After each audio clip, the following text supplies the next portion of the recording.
Hello students, this is the next video of chapter 6, and in this video we are going to discuss about the textile industries.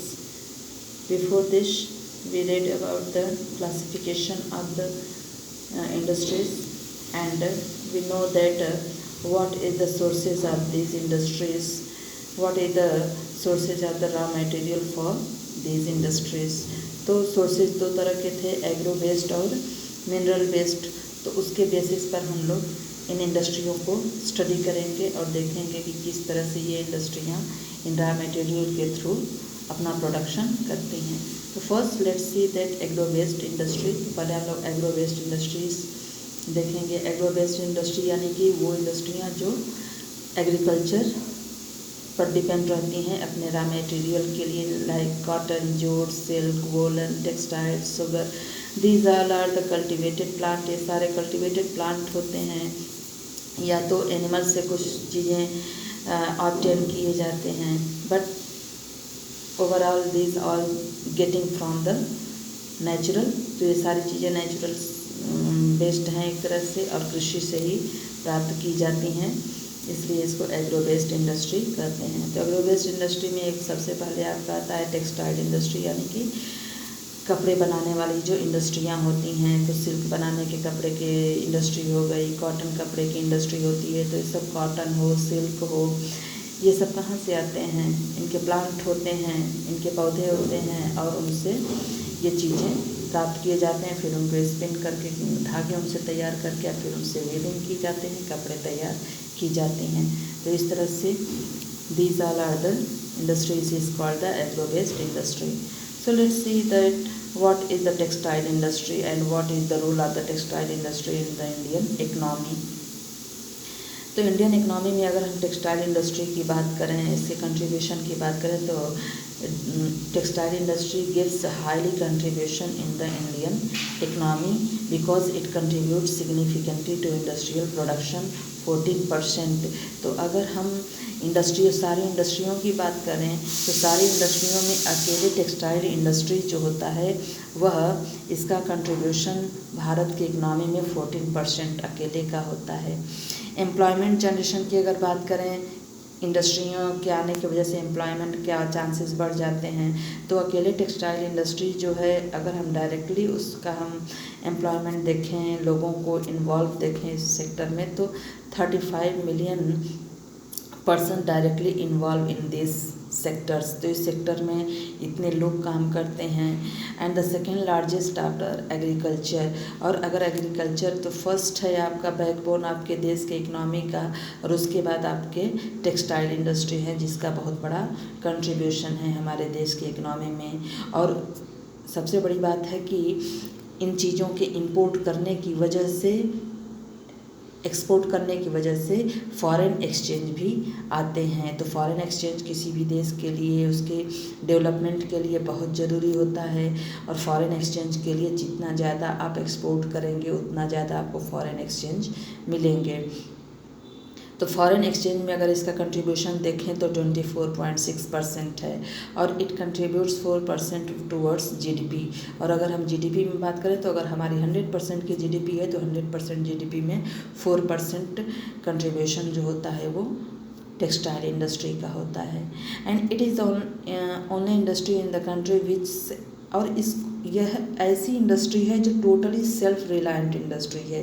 Self reliant का मतलब कि यानी कि ये जितना भी इसका काम होता है, प्रोडक्शन माने रॉ मटेरियल से लेकर के प्रोडक्शन तक, total are done in the own country. ये सब कुछ अपने ही देश में किया जाता है। तो इस तरह से सेल्फ रिलायंट इंडस्ट्री है, और जिसके वजह से बहुत ही बेहतर माने वैल्यू एडेड प्रोडक्ट्स इसका होता है। यानी कि जितनी भी चीज़ें ये बनाती है सब अपने ही देश में बनाती है, जिसकी वजह से इसका जितना बेनिफिट है अपने ही देश में रह जाता है। इसका बेनिफिट कोई और नहीं लेता है, अपने ही लोग इसका यूज करते हैं। तो ये एक वैल्यू एडेड प्रोडक्ट है।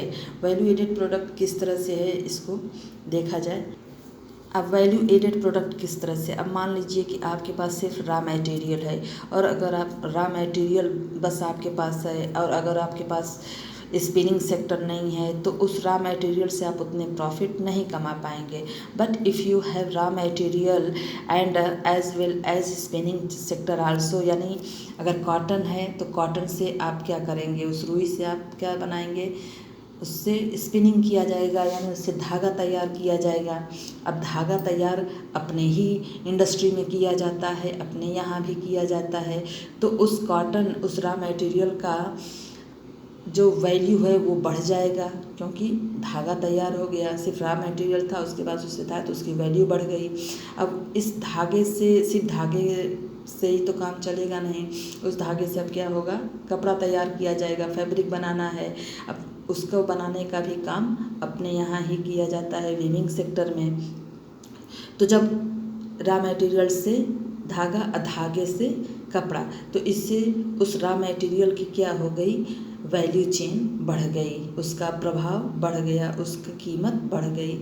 And after that dyeing and finishing, तो फैब्रिक तैयार करने के बाद उसको बेहतर लुक दिया जाना चाहिए, और जब बेहतर लुक देने के लिए उसका डाइंग सिस्टम यानी रंगाई का काम होता है, उसको बेहतर फॉर्म दिया जाता है, तब जाकर उस कपड़े की वैल्यू और बढ़ जाती है। इस तरह से जाकर के आपका गारमेंट मैन्युफैक्चर होता है। तो रॉ मटेरियल से गारमेंट मैन्युफैक्चर तक कितना हाई वैल्यू एडिशन इंक्रीज़ हुआ, और इसकी वजह से जो वो प्रोडक्शन है वो बहुत ज़्यादा डिमांडेबल हो जाएगा, बहुत ज़्यादा एफिशिएंस हो जाएगा, और बहुत ज़्यादा वैल्यूएबल हो जाएगा। तो ये जो टेक्सटाइल इंडस्ट्री है, वह टेक्सटाइल इंडस्ट्री वैल्यू एडेड का काम करती है, यानी कि उस प्रोडक्शन को और ज़्यादा प्रभावी और ज़्यादा मूल्यवान बना देती है। तो इस तरह से हम लोग देख सकते हैं कि टेक्सटाइल इंडस्ट्री जो होती है वह कितना बेहतर कंट्रीब्यूशन कर रही है। अब इसी रेंजेज में हम लोग देखेंगे कॉटन टेक्सटाइल को, कि कॉटन टेक्सटाइल किस तरह से काम करता है।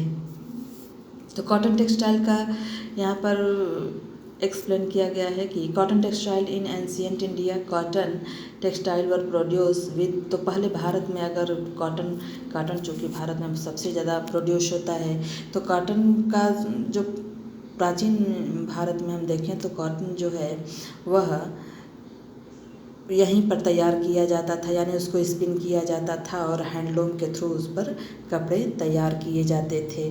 And after the 18th century power loom came into use, लेकिन 18वीं शताब्दी आते आते हैंडलूम की जगह पावर लूम आ गए। पावर लूम यानी which is operated by the electricity से जो ऑपरेट होते हैं। अब इस तरह से कहीं न कहीं रोजगार पर भी असर पड़ने लगा, जो कि ग्रामीण क्षेत्रों में लोग इस कॉटन टेक्सटाइल को यूज माने हाथों के थ्रू चरखा से रुई को चरखे से काट करके धागा तैयार करते थे, उस धागे से फिर कपड़े तैयार करते थे। उस पर असर पड़ा पावर लूम के आ जाने की वजह से, और इससे भी ज़्यादा बुरा असर तब पड़ा जब कॉलोनियल पीरियड आ गया, जब ब्रिटिशर हमारे देश में आए और जब वो नए नए मिल इस्टेब्लिश करने लगे इंग्लैंड में भी और इंडिया में भी, जिसकी वजह से हमारे जो हैंडलूम सेक्टर थे या जो हमारे टेक्सटाइल सेक्टर थे वो उनको कम्पीट नहीं कर पा रहे थे, क्योंकि हाथ से बनाने में और मशीन से बनाने में समय का फ़र्क भी ज़्यादा हो जाता है। चीज़ें जल्दी तैयार हो जाती हैं मशीन से, और वो कम दामों पर भी बेचा जाता है, चूँकि हाथ से काम करने पर ज़्यादा मेहनत पड़ती है, जिससे उसका कॉस्ट भी ज़्यादा होता है। तो इस तरह से कहीं ना कहीं हमारे कॉटन टेक्सटाइल सेक्टर पर बहुत ज़्यादा असर पड़ा। सबसे पहले the first successful textile mill was established in Mumbai in 1854। अगर बात की जाए कि टेक्सटाइल मिल भारत में कब स्थापित की गई, तो मुंबई में स्थापित की गई 1854 में। And students, next part of this paragraph we will discuss in the next video. Till then, thank you students and bye.